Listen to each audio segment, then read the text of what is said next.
मुल्क में बोरी बंद लाशों की सियासत, हंगामा राई भत्ताखोरी की सियासत और तशद्दुद की सियासत को अरूज देने वाला वो कौन था जो इस वक्त काबिल रहम हालत में लंदन के एक अस्पताल में अपनी ज़िंदगी की भीख मांग रहा है। आज हम बात करेंगे उसके उस बयान की जो उसने अपने कारकुनों के लिए छोड़ा है। वो बयान क्या है, और मैं आपको पिछला एक वाक़या भी सुनाऊंगा जिससे आपके रोंगटे खड़े हो जाएंगे, और ये भी आपको बताऊंगा कि हमारे पाकिस्तान में जब कोई सरपरस्ती करे तो आपका अरूज कहाँ पे जाता है, और जब वो हाथ उठा लें तो फिर आपका ज़वाल कैसा होता है। बराए मेहरबानी मेरा चैनल सब्सक्राइब कर लीजिए, बेल आइकन के बटन को दबा दीजिए, मैं आपका बड़ा मशकूर रहूँगा। आप आज से तकरीबन 20-25 साल पहले पीछे चले जाएं, और 20-25 साल पहले 20 साल पहले एक मेजर जनरल रैंक के अफसर थे जो उस वक्त डीजी रेंजर्स थे। वो कुदरती तौर पर मेरे जानने वाले थे। मेरी उनसे मुलाकात ब्रुनाई में उस वक्त हुई जब वो ब्रुनाई में एज़ एम्बेसडर खदमात अंजाम दे रहे थे। मेरा ब्रुनाई जाने का इत्तेफाक हुआ, वहाँ पे एक प्रोग्राम में उनसे मेरी मुलाकात हुई, बल्कि होस्ट मेरे तकरीबन ब्रुनाई एम्बेसी थी। तो उन्होंने उधर मेरी मुलाकात हुई, फिर उनसे गपशप हुई। ब्रुनाई एक बड़ा खूबसूरत मुल्क है और बहुत छोटा सा मुल्क है। तो उधर उन्होंने मुझे एक वाक़या सुनाया। उन्होंने ये बताया कि जब मैं डीजी रेंजर्स सिंध था तो मुझे एक दिन चीफ़ के जो परवेज़ मुशर्रफ थे उनके एमएस की एक कॉल आई, और उन्होंने मुझे इस कॉल पे कहा कि चीफ़ ये चाहते हैं कि कराची का क्राइम रेट नीचे आ जाए। कराची में क्राइम बहुत ख़राब हो चुका है, यानी कि क्राइम बहुत बढ़ चुका है।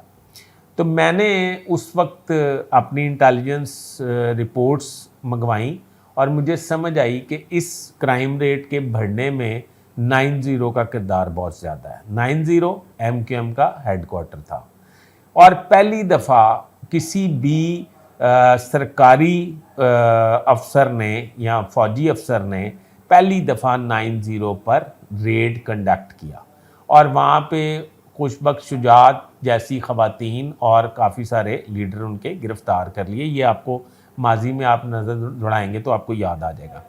उस वक्त आपको याद है कि बोरीबंद लाशें मिलती थी, भत्ता मिलता था, सेक्टर कमांडर्स होते थे जो हर इलाके को, पूरे इलाके को कंट्रोल करते थे, और सैकड़ों की तादाद में, हज़ारों की तादाद में कत्ल किए जाते थे, तशद्दुद किया जाता था। और एक इशारे पर, अल्ताफ़ हुसैन के एक इशारे पे पूरा पाकिस्तान बंद हो जाता था और पूरा पाकिस्तान खुल जाता था। हुकूमतें ब्लैकमेल हो जाती थी और हुकूमतें घुटने टेकने पर मजबूर हो जाती थी। आपको याद है कि एमक्यूएम जिसका हिस्सा नहीं होता था, जिस हुकूमत का हिस्सा नहीं बनती थी, वो हुकूमत जो है वो मतलब गिरने के करीब आ जाती थी। आपको ये भी याद होगा माजी में पीटीआई के बानी इमरान खान जो हैं वो अड़ गए थे कि मैं एमक्यूएम से के नीचे नहीं लगूंगा या उनसे ब्लैकमेल नहीं होऊंगा, फिर वो भी 90 जाने पे मजबूर हुए थे। उनकी रीत थी कि 90 पे हर प्राइम मिनिस्टर ने या सरबराह ममलिकत ने हाज़िरी देनी है। और ताकत का लेवल या आलम ये था कि अल्ताफ़ हुसैन जो है वो मतलब एक इशारा ही बस होता था और मुल्क में पुरतशद्दुद हंगामे शुरू हो जाते थे। एमक्यूएम एक दहशत की अलामत समझी जाती थी। एमक्यूएम के साथ पंगा लेने वाला, उसकी पंगा लेने वाले को तो सिर्फ इस सफ़ाई हस्ती से मिटा दिया जाता था, पूरी नस्लें उसकी ख़त्म कर दी जाती थी। ये थी एमक्यूएम। ये मुझे वो सुनाते हैं कि जब मुझे ये पैगाम मिला तो थोड़ी देर बाद मुझे खैर एमएस की कोर कमांडर कराची की कॉल आई, और उन्होंने मुझे कहा कि आपने एमक्यूएम के हेडक्वार्टर पर रेड किया और वहाँ से बंदे गिरफ़्तार किए हैं, उन्हें आप छोड़ दें।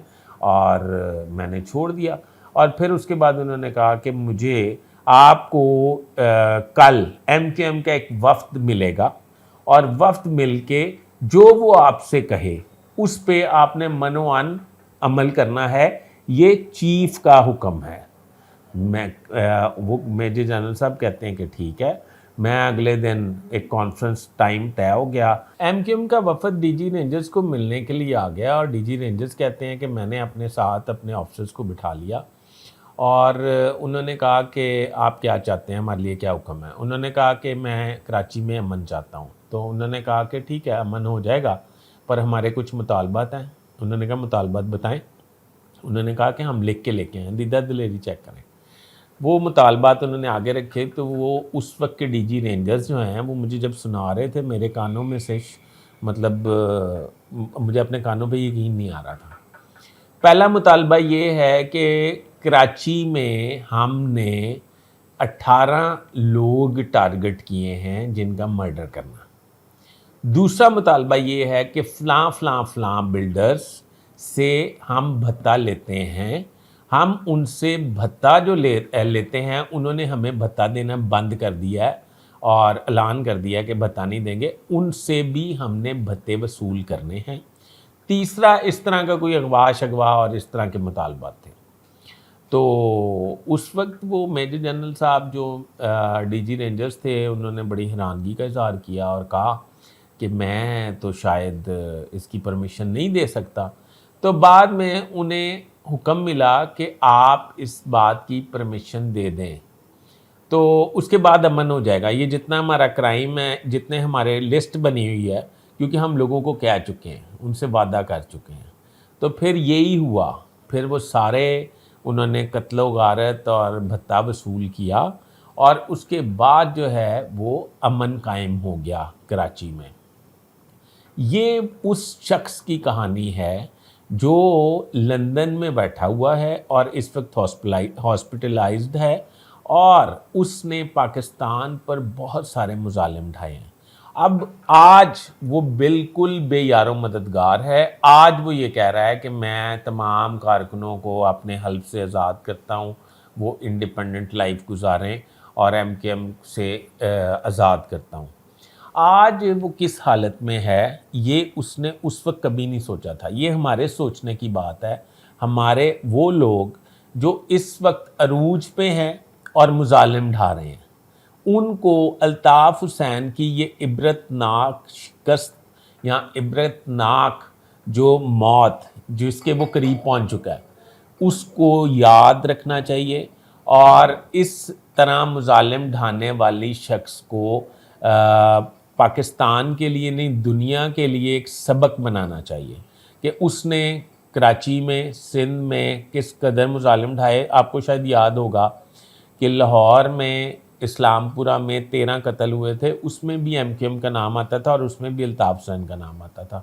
پر بہرحال میں نے آپ کو یہی بتانا تھا کہ میں نے جب اس کا یہ بیان سنا, ایک بے بس اور بے یار و مددگار شخصیت کا, اور وہ مظلومیت کے ٹسوے بہارا تھا, تو میں نے سوچا, میں نے دماغ میں اس کی پرانی وہ فلمیں چلنی شروع ہو گئیں کہ وہ کیسے دھاڑتا تھا, کیسے خطاب کرتا تھا اور کیسے وہ ایک مخصوص حالت میں پوری قوم کو للکارتا تھا اور پوری حکومت کو للکارتا تھا, اور پاکستان کی اس وقت کی حکومت جو ہے اس کے آگے بے بس تھی. میں کریڈٹ دوں گا اس کریکٹر کو یا اس شخصیت کو یا اس ادارے کو جس نے اس کو اس مطلب اختیار سے آزاد کیا اور اس کو سبکدوش کیا اور پاکستان سے بے دخل کیا. ابھی تک کے لیے اتنا ہی. اپنے ہوسٹ فیصل ادریس بٹ کو اجازت دیجیے. اللہ حافظ.